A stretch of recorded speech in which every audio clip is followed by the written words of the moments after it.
क्या आपने कभी चांद की ओर देखा है और सोचा है क्या हम वहां वाकई में पहली बार गए थे? सन था 1969। अपोलो 11 मून की सरफेस पे लैंड करता है और इसी के साथ नील आर्मस्ट्रांग और उनके साथी बज एल्ड्रिन चांद पे पहला कदम रखते हैं। 2, 1, 0. All engines running. Coming down the ladder now. I'm at the foot of the ladder. जिसे मानव जाति के लिए बहुत बड़ा अचीवमेंट माना जाता है। हमने एस्ट्रोनॉट्स को चांद पे लो ग्रेविटी पे चलते देखा, मून पे अमेरिका का झंडा, चांद की मिट्टी पे एस्ट्रोनॉट्स के छपे हुए फुटप्रिंट्स सब देखा। लेकिन क्या चांद पर वाकई में लोग गए थे या ये सब हॉलीवुड का एक फिल्माया गया झूठ था?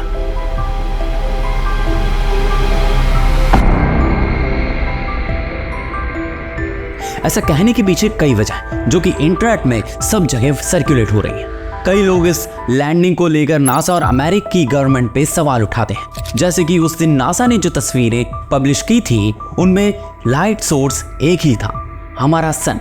तो फिर फोटो में दो डिफरेंट डायरेक्शन से शैडो कैसे दिखाई दे सकती है? वीडियो में नील आर्मस्ट्रांग और बज एल्ड्रिन जो मून पे झंडा लगाते हुए दिख रहे हैं, लेकिन मून पर तो हवा ही नहीं है, फिर झंडा फहरा कैसे रहा? एस्ट्रोनॉट के हेलमेट के कवर के ऊपर दूसरे इंसान का रिफ्लेक्शन दिखना कैसे पॉसिबल? नासा के इन मून पिक्चर्स में कहीं पर भी तारों का नहीं दिखाई देना भी कई सवाल खड़े करता है। लोगों ने ये भी सवाल किए कि अगर ल्यूनर मॉडल चांद की जमीन पर उतरा तो तस्वीर में कहीं उसके उतरने से बना गड्ढा क्यों नहीं दिखाई दे रहा? जिस लूनर डस्ट से पूरी चांद की जमीन भरी है उस पर तो ऐसे धमाके का भारी इंपैक्ट दिखना चाहिए था। ऐसे ही कई सवालों के बीच घिरी है ये अपोलो मून लैंडिंग कॉन्स्पिरेसी। आपको बहुत ही मजा आने वाला है, तो पूरा वीडियो देखना। तो चलिए चलते हैं स्टोरी बिहाइंड इट की आज की वीडियो में। स्टैनली क्यूब्रिक एक मशहूर हॉलीवुड फिल्म डायरेक्टर, उनकी 13 फिल्मों में से हर एक अपने आप में मास्टरपीस है। लेकिन 1968 में उन्होंने एक ऐसी एक्स्ट्राऑर्डिनरी फिल्म बनाई जिसका नाम 2001 अ स्पेस ऑडिसी था। यह फिल्म अब तक की सबसे बेहतरीन साइंस फिक्शन फिल्मों में से एक मानी जाती है। अब यहाँ बात इंटरेस्टिंग ये हो जाती है कि इस मूवी के स्पेशल इफेक्ट इतने अच्छे और इफेक्टिव थे कि इसने अमेरिकी सरकार के दिमाग में एक आइडिया डाल दिया। एक तरफ तो स्पेस रेस शुरू हो चुकी थी और अब तक अमेरिका स्पेस प्रोग्राम में अरबों डॉलर का इन्वेस्टमेंट कर चुका था। दूसरी तरफ सोवियत संघ अभी भी कई साल अमेरिका से आगे था। नासा रूस से पहले चांद पर जाने के लिए बेताब था, लेकिन वो जानते थे कि ये एक इम्पॉसिबल टास्क है, इसलिए उन्होंने मास्टर प्लान बनाया। उन्होंने इस काम के लिए वर्ल्ड्स बेस्ट फिल्म मेकर में से एक को चुना, क्योंकि जब चांद की बात आई, अगर वो रियलिटी में नहीं जा सकते थे तो वो इसको फेक तो दिखा ही सकते थे। ऐसा कहा जाता है कि अब ये लोग स्टैनली क्यूब्रिक को मून लैंडिंग की फेक वीडियो बनाने के लिए अप्रोच करते हैं। ये सुनने में अजीब लगता है, राइट? लेकिन यही वो पॉइंट है जो कि इस पूरी कॉन्स्पिरेसी को इतना इंटरेस्टिंग और मिस्टीरियस बनाता है। वेल, तो आप क्या सोचते हैं? क्या चंद्रमा पर उतरना क्यूब्रिक द्वारा फिल्माया गया एक वीडियो थी या ये सच में ह्यूमैनिटी की सबसे बड़ी अचीवमेंट थी? आइए इस कॉन्स्पिरेसी में और गहराई से उतरते हैं एंड लेट्स सी कि क्या हम सच्चाई का पता लगा सकते हैं। ये सब तब शुरू होता है जब नील आर्मस्ट्रांग और बज एल्ड्रिन चांद पे कदम रखते हैं। इसके बाद से ही कुछ लोगों का मानना है कि ये सब झूठ था। वो ये मानते हैं कि नासा ने इस पूरे प्रोग्राम को फिल्माया था। मून रॉक्स और ढेर सारी तस्वीर, बहुत से सबूत होने के बावजूद भी कुछ लोगों को लगता है कि उस समय की टेक्नोलॉजी इतनी एडवांस नहीं थी कि चंद्रमा पर इंसान को भेजा जा सके। और यही नहीं, इन सब पर फ्यूल डालने का काम हॉलीवुड की फिल्म ने कर दिया।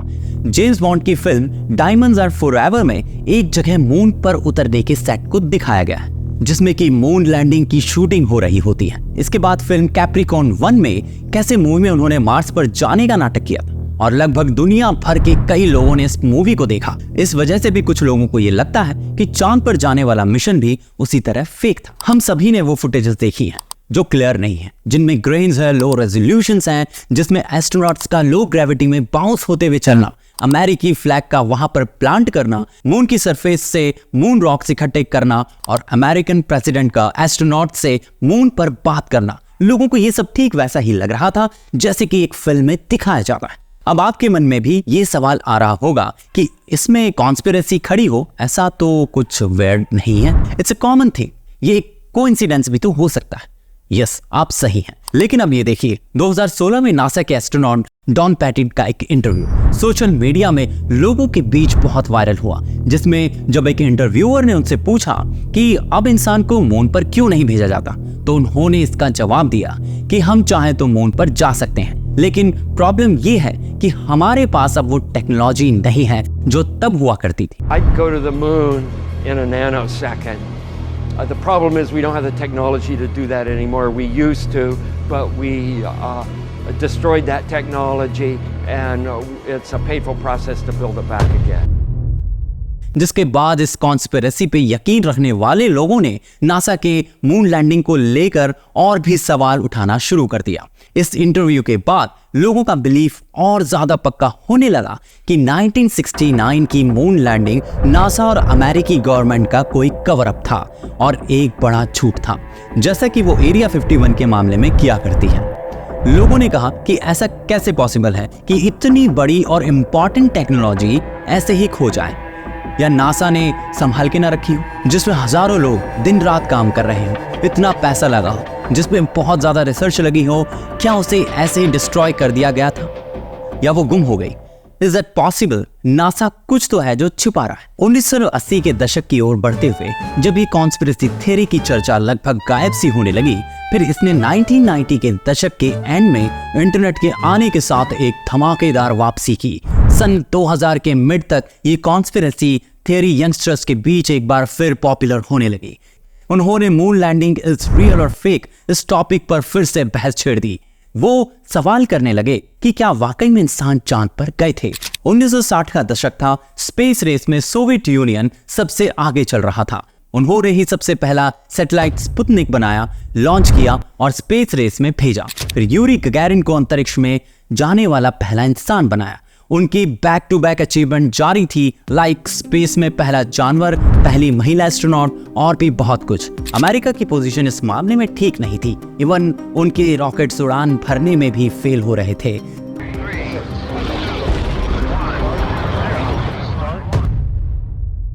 यहां तक कि अब ये रूमर्स भी हर तरफ स्प्रेड होने लगे कि सोवियत यूनियन चांद पर हथियार रखने की सोच रहा है। अमेरिका बहुत प्रेशर में था और सिचुएशन डे बाय डे बहुत ही टेंस होती जा रही थी।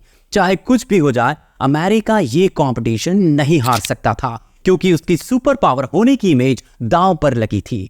और इसी बीच प्रेसिडेंट जॉन एफ कैनेडी एक फेमस स्पीच देते हैं, जिसमें उन्होंने कहा कि अमेरिका 1960 के दशक के अंत तक चांद पर इंसानों को भेजेगा। We choose to go to the moon in this decade and do the other things, not because they are easy, but because they are hard. और जानते हैं क्या हुआ? उसके कुछ टाइम बाद 16 जुलाई 1969 को अपोलो 11 मिशन अमेरिका लॉन्च करता है और ठीक 4 दिन बाद नील आर्मस्ट्रांग ने चांद पर पहला कदम रखा।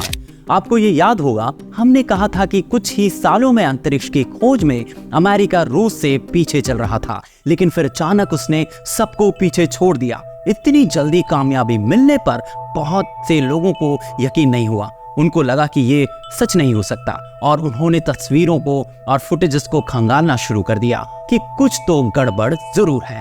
कॉन्स्पिरेसी थियरिस्ट का कहना है कि चंद्रमा पर एस्ट्रोनॉट्स के 2 अलग अलग दिशाओं में शैडोज पड़ते हुए दिखाई दे रहे हैं, लेकिन ये कैसे पॉसिबल? हमारी अर्थ के चंद्रमा पर सूर्य ही लाइट का एकमात्र सोर्स है।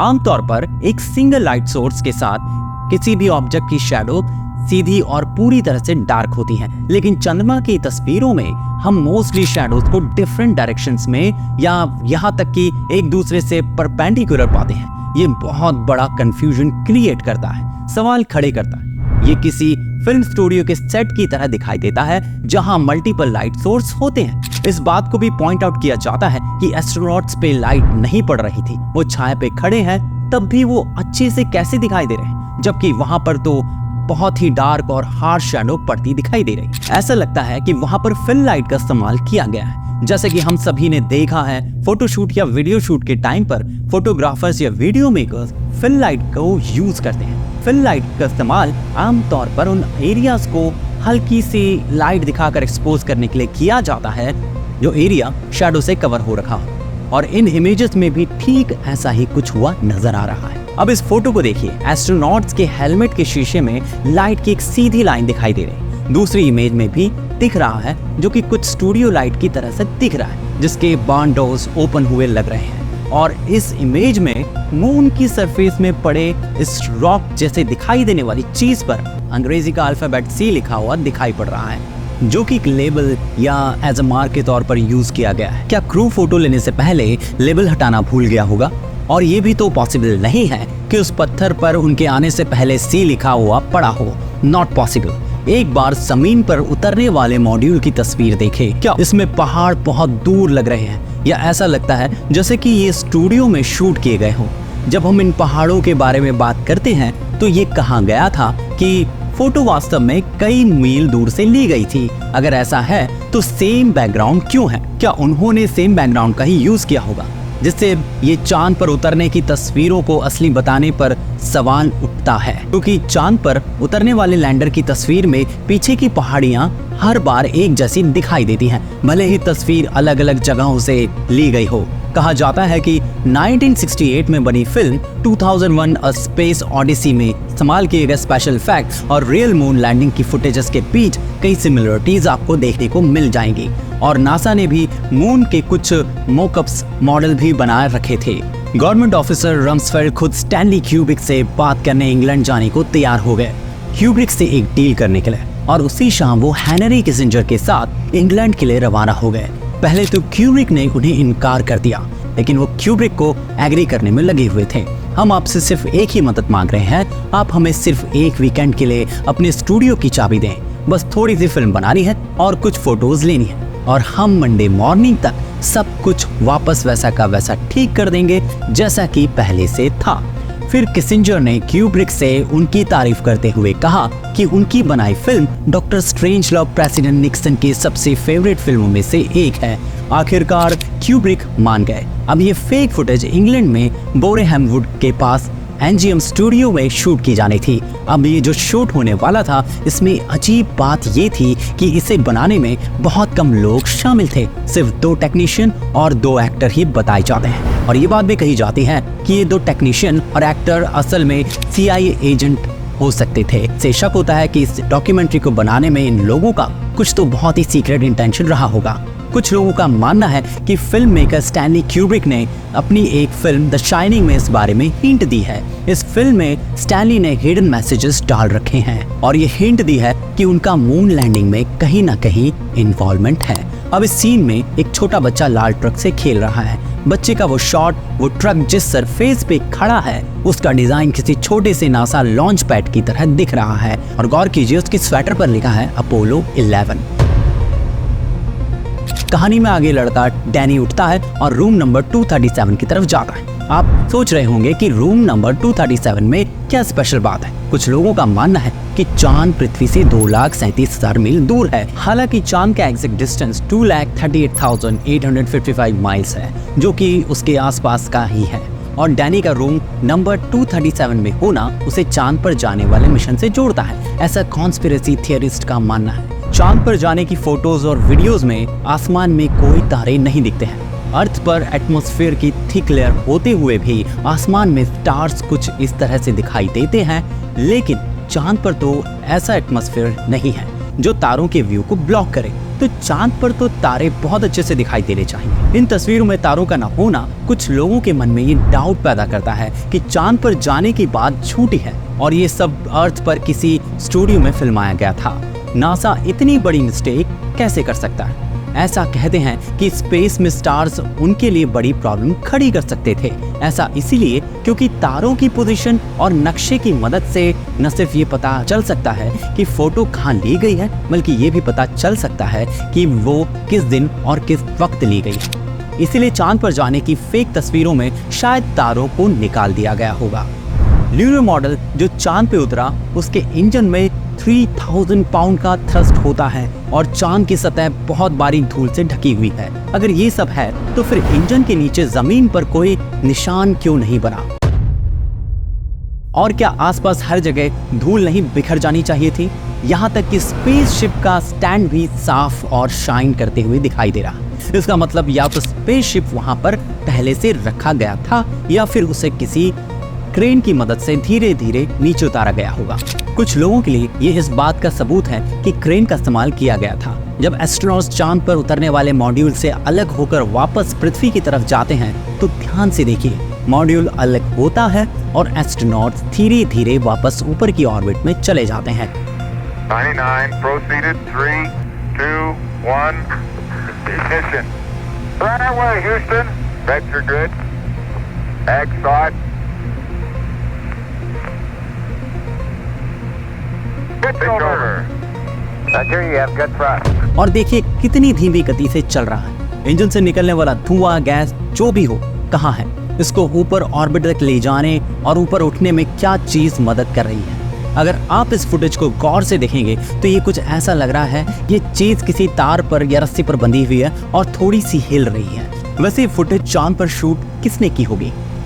वहाँ रिमोट कंट्रोल कैमरा नहीं था, फिर भी ये सीन बिल्कुल सही तरीके से फ्रेम में कैद हुआ है। कैमरा भी perfectly zoom in zoom out कर रहा है और उस ऑब्जेक्ट को आसमान में ऊपर जाते हुए ट्रैक करता है। लेकिन जैसे ही ऑब्जेक्ट बहुत ऊपर चला जाता है, कैमरा उसे दिखाना बंद कर देता है और तब भी ये कैमरा जमीन पर इधर उधर पैन करता रहता है। तो फिर कैमरा कैसे ऑपरेट हो रहा था? अब केबल और तारों की बात करते हैं। इस फुटेज को देखें, क्या ये नेचुरल लग रही है या ऐसा लगता है कि उन्हें वायर से उठाया जा रहा है? Apollo 11, this is Houston. Go ahead.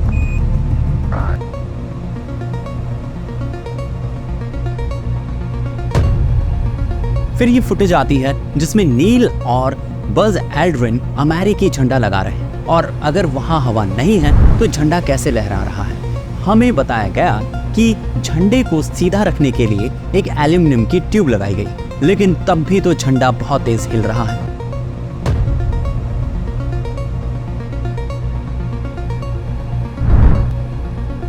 और मून के टेम्परेचर का क्या? दिन के समय चांद की सतह का तापमान 250 डिग्री फ़ारेनहाइट से भी ज्यादा होता है, ठीक किसी अवन जितना गर्म। इन एस्ट्रोनॉट्स के कैमरे के अंदर की फिल्मों को तो पिघल जाना चाहिए था।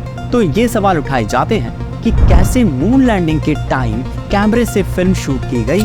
एक फोटो में अपोलो एस्ट्रोनॉट अमेरिकी फ्लैग को सल्यूट कर रहा है, लेकिन उसके पैरों को ध्यान से देखने पर वहाँ शैडो ही नजर नहीं आती। ऐसा लगता है कि उसे बाद में एडिट करके वहाँ पुट किया गया हो और एडिट करने वाला वहाँ शैडो ऐड करना भूल गया। नासा ने चांद पर उतरने की घटना का लाइव टेलीकास्ट नहीं किया था।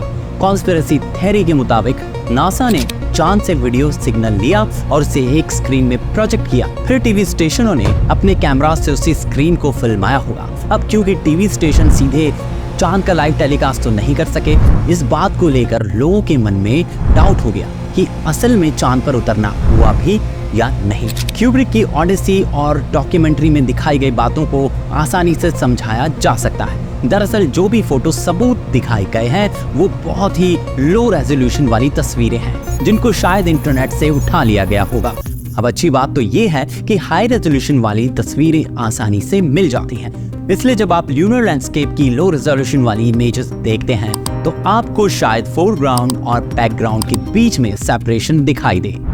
इसके पीछे का रीजन इमेज का रेजोल्यूशन हो सकता है। लोअर क्वालिटी इमेजेस में आगे और पीछे की चीजों के बीच की लाइन ज्यादा क्लियर दिखती है। ऐसा इमेज पिक्सेलेशन या फिर कंप्रेशन आर्टिफैक्ट्स की वजह से हो सकता है, जबकि हाई रेजोल्यूशन फोटोज में ये लाइन क्लियर नहीं दिखती। द शाइनिंग फिल्म में जो भी क्लूज, हिडन मैसेजेस की बात लोगों द्वारा की जाती है वो दरअसल सिर्फ इत्तेफाक या ज्यादा सोचने या कॉन्स्पिरेसी क्रिएट करने का नतीजा है। और जो हेक्सागोनल डिजाइन का मैट जिस पर वो बच्चा खेल रहा होता है वो कोई लॉन्च पैड से नहीं मिलता, क्योंकि हेक्सागोनल 6 कोनों का होता है और लॉन्च पैड के लगभग 10 साइड्स होते हैं। होटल में कमरा 237 महज एक कमरा ही था, कोई मून से अर्थ का डिस्टेंस नहीं, क्योंकि चांद जमीन से 2,37,000 मील दूर नहीं, वो इससे कहीं ज्यादा दूर है।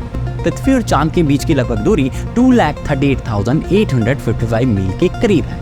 हाँ, उस क्लिप में उस बच्चे डैनी ने अपोलो 11 का स्वेटर पहना है, लेकिन इसलिए नहीं कि स्टैनली क्यूब्रिक मूवी में कोई हिडन मैसेजेस दे रहे थे, बट इसलिए क्योंकि क्यूब्रिक को स्पेस और साइंस फिक्शन स्टोरी से बहुत लगाव है। और ये भी एक सबसे बड़ा रीजन है कि उन्हें अपोलो प्रोग्राम पसंद था और जिसे उन्होंने अपनी फिल्म में भी दिखाया था। और सबसे बड़ी बात यह है कि अगर सूरज ही लाइट का सोर्स है तो सारे शैडो पैरेलल होने चाहिए थे, पर ये पैरेलल नहीं है। तो इसका मतलब है कि सूरज के अलावा कोई और भी लाइट का सोर्स रहा होगा। लेकिन असल में शैडो पैरेलल न होने का कारण ये है कि हम चीजों को किस एंगल से देख रहे हैं। ये डिपेंड करता है कि आप लाइट सोर्स से कितनी दूरी पर खड़े हैं और वो ऑब्जेक्ट जिसकी शैडो बन रही है वो कैसी है। इन सब के आधार पर शैडोज का डायरेक्शन और उसका एंगल बदल जाएगा। इसका मतलब ये है कि same object different shadows create कर सकता है अगर उसे डिफरेंट एंगल्स और पोजीशन से देखें तो। पर्सपेक्टिव ड्राइंग बनाने की एक टेक्निक है। इसमें जब हम चीजें बनाते हैं तो जो लाइन पैरेलल होती है वो दूर जाते हुए एक पॉइंट पर मिलती हुई सी लगती है। इस पॉइंट को वैनिशिंग पॉइंट कहा जाता है। ये वैनिशिंग पॉइंट आमतौर पर उस लेवल पर होता है जहां तक हमारी नजर जाती है, जिसे हॉरिजॉन कहते हैं। और एस्ट्रोनॉट ज्यादा से ज्यादा जमीन को अपनी तस्वीरों में दिखाने के लिए वाइड लेंसेज का इस्तेमाल करते हैं, तो हमें थोड़ी डिस्टॉर्ट इमेज देखने को मिल सकती है। लेकिन फ्लैटर लेंसेज या फिर हम अपनी आंखों से देखें तब भी शैडो एक दूसरे के बिल्कुल पैरेलल नहीं होती। और अगर मल्टीपल लाइट सोर्स होंगे तो उससे मल्टीपल शैडोज क्रिएट होंगी। लेकिन चांद की सतह पर जो मिट्टी है वो छोटे छोटे कांच और मेटल के पार्टिकल से भरी होती है, जैसे कि एल्यूमिनियम और टाइटेनियम। ये सभी चीजें लाइट को बहुत अच्छी तरह से रिफ्लेक्ट करती हैं, तो ये रिफ्लेक्शन वहां शैडो को भी इम्पैक्ट करती है, जिस वजह से एस्ट्रोनॉट शैडोज में खड़े होने के बावजूद हमें क्लियर दिखाई दे रहे थे। तो वहां पर शैडोज, मल्टीपल लाइट सोर्सेज, ये सारी बातें र्यूमर भर है। अब रही बात सेम बैकग्राउंड की और उनके डिस्टेंस की, तो जो बैकग्राउंड है फोटोज में वो परफेक्टली मैच नहीं होते, क्योंकि उन्हें अलग अलग डिस्टेंस से शूट किया गया है। फोटो में दूर से पहाड़ियां एक जैसी लगती हैं, क्योंकि वो एक ही पहाड़ियां हैं और वो असल में एक दूसरे से मीलों दूर हैं। और चांद पर तो एटमॉस्फेयर नहीं के बराबर है, जिसमें बहुत ही थिन लेयर पाई जाती है, जिसे एक्सोस्फीयर कहा जाता है। इस वजह से चांद पर धुंध या हेज नहीं होता।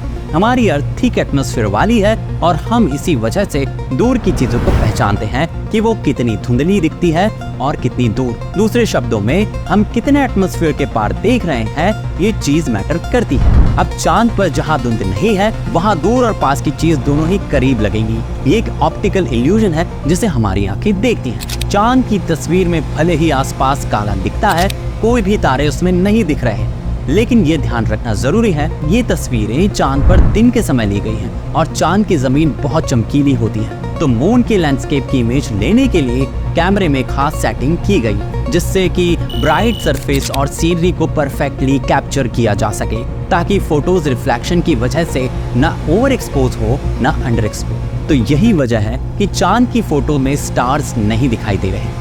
ल्यूनर मॉडल जब उतरा तो उसके नीचे गड्ढा ना होने का कारण ये है कि इंजन को जमीन से करीब 10 फुट की दूरी पर बंद कर दिया गया था। इसके बाद मॉड्यूल धीरे धीरे नीचे उतरा और चांद पर हवा ना होने के कारण धूल उड़ने जैसी कोई बात हुई ही नहीं। चांद पर जहां अपोलो 11 जमीन पर उतरा वहां जमीन और मिट्टी बहुत ही हार्ड थी, लेकिन दूसरे अपोलो के उतरने की जगहों पर जैसे अपोलो 12 में काफी धूल थी।